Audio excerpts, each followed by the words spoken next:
menyuarakan isu baharu namun seperti tidak berpenghujung. Yang dimaksudkan ialah beban tugas guru yang melampau termasuk di luar bidang kerja iaitu perkeranian. Beban kerja melampau, keperluan menyiapkan laporan dan pengisian data antara faktor guru memilih untuk bersara awal. Mendedahkan lebih 10,000 guru menghantar permohonan bersara awal setiap tahun. Assalamualaikum warahmatullahi wabarakatuh. Salam sejahtera dan selamat datang ke program Forum Sembang Santai Didik Ilmu. Baiklah, terima kasih kepada semua hadirin yang sudi meluangkan masa bersama kami pada hari ini. Saya pengacara anda, Syafiza Siddiq, selaku pengacara anda pada hari ini. Forum kita pada hari ini akan membawa tajuk di mana pencen awal, menikmati kebebasan atau kehilangan peluang bagi seorang guru.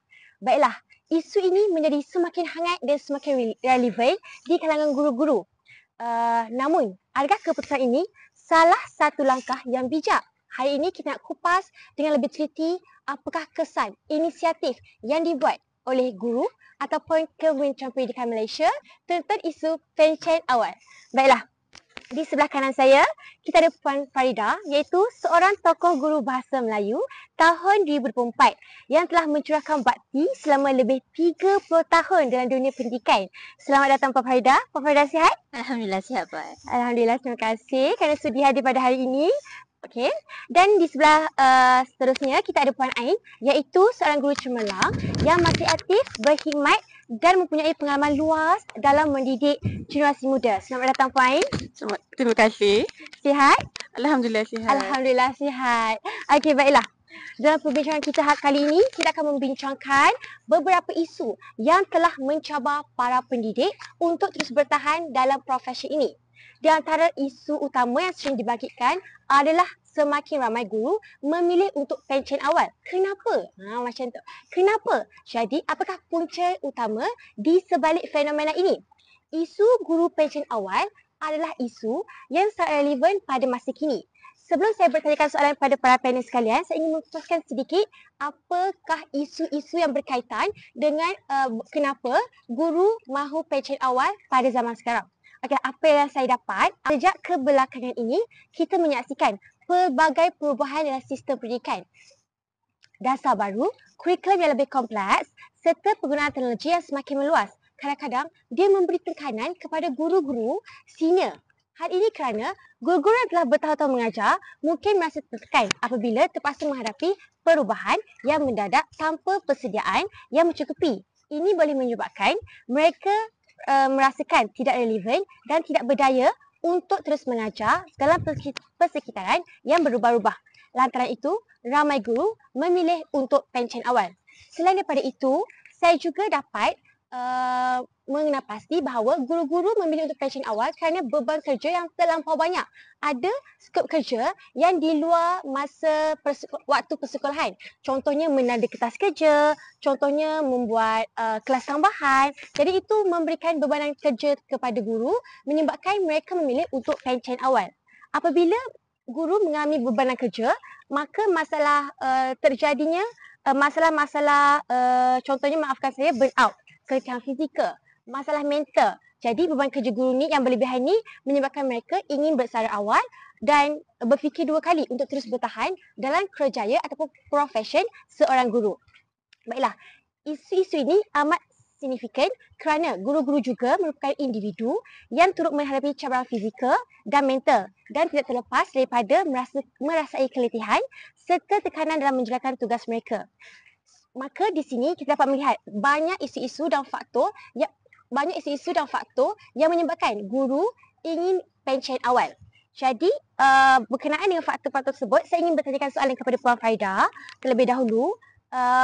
Bagi Puan Farida, bagaimanakah pengurangan jumlah guru yang memilih untuk pencen awal memberi kesan terhadap kualiti pendidikan? Sebabnya khususnya dalam hal pengurangan tenaga pelajar ni yang berpengalaman menyebabkan kualiti pengajaran berbeza, betul?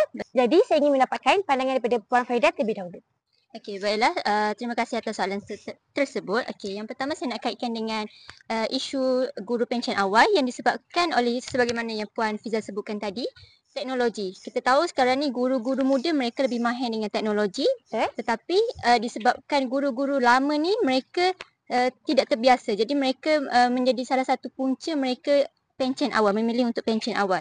Okey, jadi antara kesan dia, yang pertama adalah sekolah ini akan kehilangan pengalaman dan kepakaran lah. Maksudnya guru-guru yang lama ni kita tahu mereka sangat berpengalaman, mereka sangat pakar dalam sesuatu subjek. Contohnya kita ada guru pakar bahasa Melayu, tetapi apabila berlakunya isu teknologi, perkembangan teknologi ni, maka akan terjadilah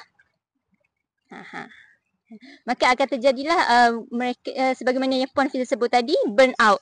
Jadi mereka juga akan memilih untuk pencen awal. Okey, jadi guru yang memilih pencen awal ini mempunyai banyak pengalaman dalam pengajaran dan pengurusan bilik darjah, dan kehilangan mereka ini boleh menjejaskan sebenarnya reputasi sesebuah sekolah. Betul. Disebabkan bila kita tiada guru lama, dan untuk mengambil guru baru itu sesebuah sekolah itu memerlukan latihan. Okay, guru-guru muda yang baru masuk memerlukan latihan, dan itu memerlukan masa yang lama untuk menjadi seorang guru pakar. Dan pengalaman mereka juga akan berbeza. Okay, jadi kalau kita kaitkan juga dengan pengalaman guru kehilangan pengalaman dan kepakaran ini, kalau kita kaitkan dengan guru baru, walaupun mereka boleh belajar dengan guru lama, tetapi disebabkan guru yang lama itu mereka nak pencen awal, jadi ilmu itu tidak disampaikan secara berperingkat. Mereka hanya akan dapat sedikit sahaja ilmu itu, dan mereka perlu praktis sendiri untuk menjadi seorang guru pakar. Okay, dan isu yang kedua tadi Puan Fiza disebutkan sebagai beban kerja guru. Okay, itu beban kerja guru di luar skop pengajaran, tetapi bila guru pencen awal ini, mereka akan memberi beban pula kepada guru baru. Okey, dengan berkurangnya bilangan guru ini berpengalaman, guru-guru yang lebih muda atau guru yang baru je nak kita panggil bertatih, mereka terpaksa mengambil alih kelas yang banyak. Maksudnya dalam seorang guru tu mereka boleh memegang dalam 3 atau 4 kelas. Jadi untuk kita kawal satu kelas itu, mungkin satu kelas ini sekarang dia tak sama macam dulu. Kalau dulu mungkin dalam 25, 26, tapi sekarang ni dah boleh mencecah 40 hingga 50 murid dalam satu kelas. Jadi cuba kita bayangkan kalau 50 kali 4 kelas boleh jadi nak handle 200 murid tu untuk satu kepala sangatlah beban. Ya, betul. Sangatlah banyak. Dan mereka disebabkan guru lama, mereka pencen awal, jadi mereka tiada bimbingan. Mereka tak tahu nak rujuk dengan siapa. Mereka tak tahu nak mereka mungkin tidak dapat memberikan pengajaran yang lebih inklusif, tidak dapat memberikan pengajaran yang baik seperti mana guru-guru yang lama. Okey, dan tadi Puan Fiza disebut juga kualiti pengajaran juga akan berbeza lah. Okey, dan sebabnya guru lama ni mereka mempunyai teknik pengajaran cara lain. Macam untuk guru muda, mereka mungkin akan lebih kepada strategi pengajaran dan teknik pengajaran yang berpandukan kepada teknologi. Okey, dan kita juga tahu macam apa dengan izin PR. Okey, perangai lah, perangai murid-murid sekarang dengan murid-murid dulu berbeza. Mereka sangat berbeza. Jadi bila kita menggunakan strategi yang berbeza juga, kualiti pengajaran satu pengajaran itu juga akan sangatlah ketariklah perbezaan dia. Kan, moral mereka pun akan berbeza. Kalau mereka sekarang ni terdedah dengan media sosial, betul kita boleh kaitkan dengan teknologi, tetapi cara untuk pengurusan kelas itu mungkin susah untuk dikawal. Sebab kita tahu teknologi ini juga memberi kesan kepada kognitif murid-murid lah. Okay. Dan macam tadi lah, kita ada masalah dengan penggantian dan latihan kepada guru baru, dan itu sangat memerlukan kos dan terutamanya kepada pihak KPM lah untuk ambil dan memberi latihan kepada guru-guru baru ini. Dan itu bagi saya merupakan kesan lah kepada isu guru pencen awal. Faham. Saya ada satu lagi soalan daripada sudut positif Puan sendiri. Okey, apa pendapat Puan tentang isu pencen awal? Adakah ia dapat memberi peluang lebih besar kepada guru-guru baru untuk berkembang atau mengambil alih peranan kepimpinan dalam pendidikan? Okey, baiklah. Okey, kalau kita tengok dari isu guru pencen awal ini, sebenarnya banyak memberi peluang kepada guru-guru baru. Okey, sebagaimana kita tahu sebelum-sebelum ni, kalau contohnya pelajar lepasan ijazah, mereka ini sangatlah susah untuk diserap menjadi guru. Tetapi sekarang apabila menjadi isu guru pencen awal ini menyebabkan kita tahu sejak tahun 2024 KPN telah membuka peluang yang luas kepada guru-guru lepasan ijazah ni untuk diserap. Dan sebenarnya itu memberi satu motivasilah kepada mungkin pelajar-pelajar lain untuk mereka menyambung pelajaran dalam bahagian guru. Pendidikan. Betul, dalam bidang pendidikan. Dan ini sebenarnya memberi peluang kepada guru muda untuk belajar memimpin. Okay, contohnya kita pergi dekat sebuah sekolah, kita tahu mereka ini mungkin tiada asas untuk mengajar, tetapi dengan latihan-latihan yang diberikan, contohnya mereka diarahkan untuk diarahkan untuk menguruskan sesuatu program. Di situ mereka akan belajar untuk memimpin. Okay, dan dengan guru-guru yang berpengalaman ini, apabila mereka memilih untuk bersara, mungkin mereka boleh sebelum mereka bersara, mereka boleh menyalurkanlah ilmu-ilmu untuk macam mana kita nak menguruskan menguruskan sesebuah kelas, menguruskan sesebuah program. Sebab kita tahu dekat sekolah ni banyak sangat program di luar skop pelajaran pun ada. Maksudnya kita nak pergi lawatan sekolah, maksudnya di situ telah diajar macam mana untuk menjadi seorang pemimpin. Dan yang kedua bagi saya, yang kalau dari sudut positif, kita tahu dengan isu teknologi lah, isu guru pencen awal ni, dah kita boleh kaitkan dengan teknologi. Guru-guru muda ini mereka sangatlah berbeza strategi dan pendekatan mereka kan. Okay, contohnya mereka banyak menggunakan teknologi ketika mengajar. Okay, sebabnya kita tahu murid-murid sekarang pun mereka sangat terdedah dengan teknologi. Jadi mereka sudah terbiasa dengan teknologi dan itu menjadi salah satu kelebihan kepada guru-guru muda untuk menggunakan teknik tersebut supaya murid-murid ini berasa lebih dekat. Contohnya kita boleh buat aktiviti pengukuhan, kita boleh buatkan satu permainan menggunakan aktiviti dalam menggunakan internet lah. Okay. Dan itu sebenarnya juga mengurangkan kos untuk seseorang guru itu mengajar. Okay. Itu saja. Okay, terima kasih Puan Farida, sangat jelas dan padat ya. Okey, baiklah. Soalan seterusnya, bagaimana pula dengan pendapat Puan Ain? Okey, soalan saya kat sini, seperti kita sedia maklum, guru-guru pada masa ini terbeban dengan bebanan kerja yang terlampau banyak, okey, dan berasa tertekan kerana perlu memahami perubahan pada kurikulum baru sehingga menyebabkan mereka berasa tidak mampu untuk menanggung beban ini dan bertindak untuk mengambil langkah untuk berpencen awal. Bagi pendapat Puan Ain sendiri, apakah inisiatif atau langkah yang boleh diambil oleh KPN atau SPP bagi mengatasi permasalahan ini? Okey, terima kasih atas soalan yang dikemukakan. Baiklah, menurut daripada permasalahan ini, antara individu ataupun pihak yang terlihat perlu mengambil tindakan yang utama bagi mengatasi permasalahan ini adalah pihak KPM dan juga SPP. Kerana dua badan ini merupakan badan yang bertanggungjawab dalam memilih guru-guru untuk melatih mereka dan sebagainya. Antara inisiatif ataupun sokongan yang boleh diambil oleh KPM dan juga SPP adalah dengan menyediakan sokongan kesihatan mental dan juga fizikal.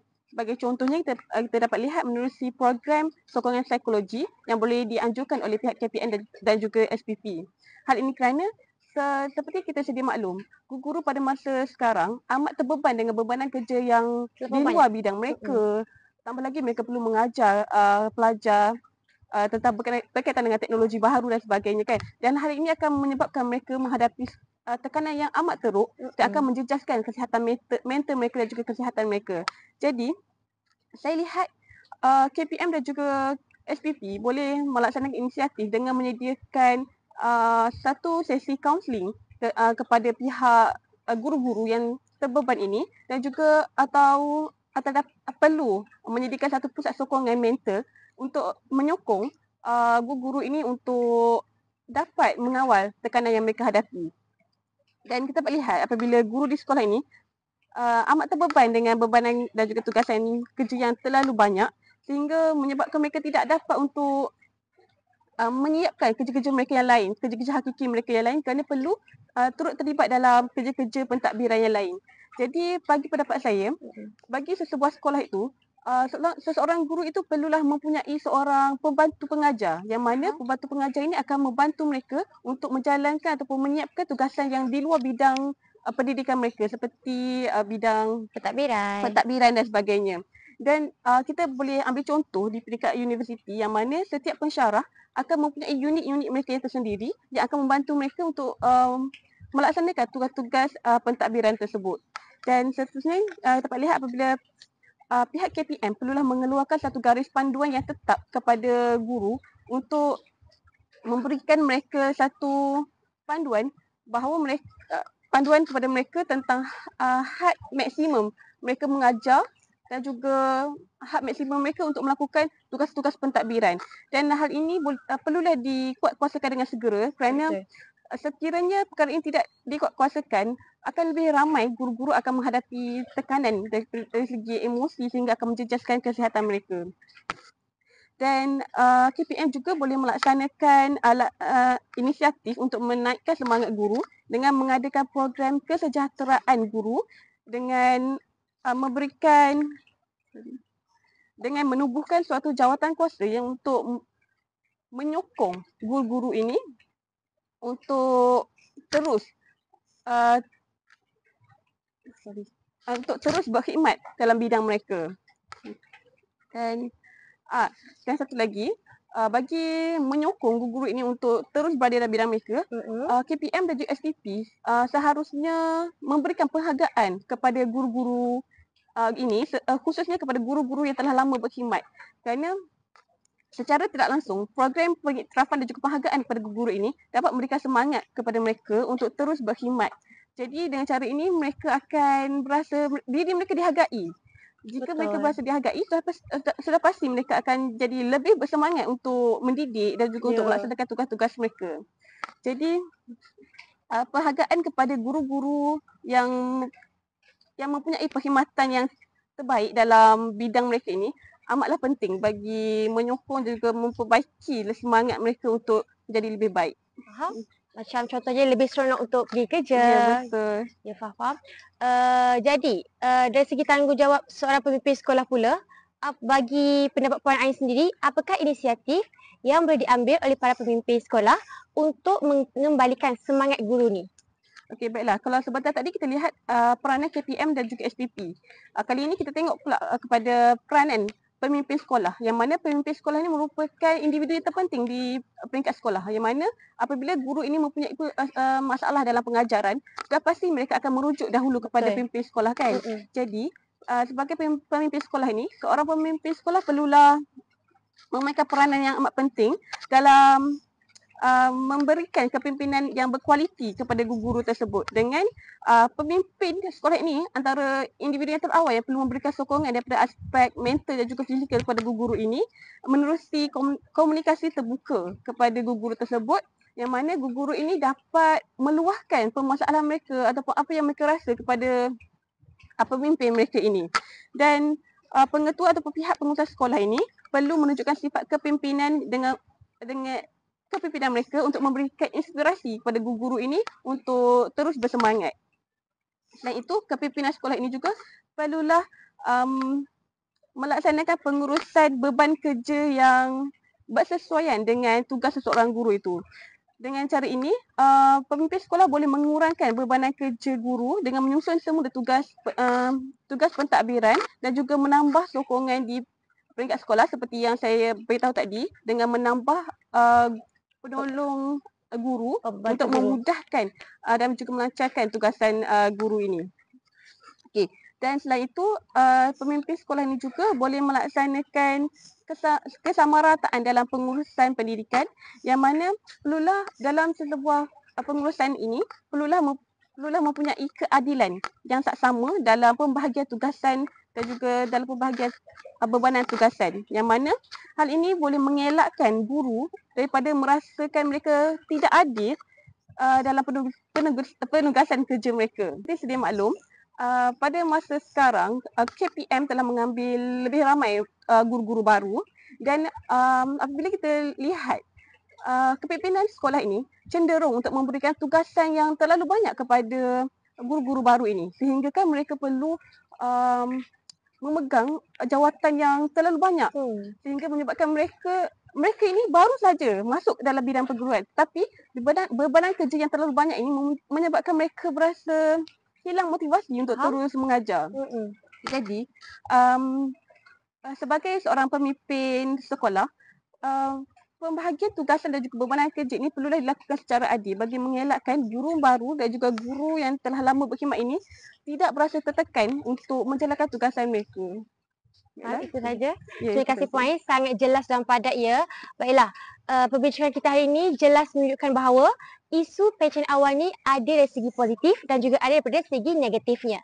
Jadi ada yang melihatnya sebagai peluang untuk berehat dan menurut ke bidang baru, manakala ada juga kebimbangan terhadap kesannya kepada sistem pendidikan. Maka saya ingin mengucapkan setinggi-tinggi penghargaan kepada Puan Farida dan Puan Ain atas perkongsian yang sangat jelas dan sangat padat pada hari ini. Perkongsian ilmu yang sangat bernas. Okey, semoga perbincangan ini dapat memberikan pencerahan kepada kita semua. Baiklah, dengan itu saya Syafizah Siddiq mengucapkan terima kasih kepada semua yang sudah hadir pada hari ini. Sekian, terima kasih. Assalamualaikum warahmatullahi wabarakatuh.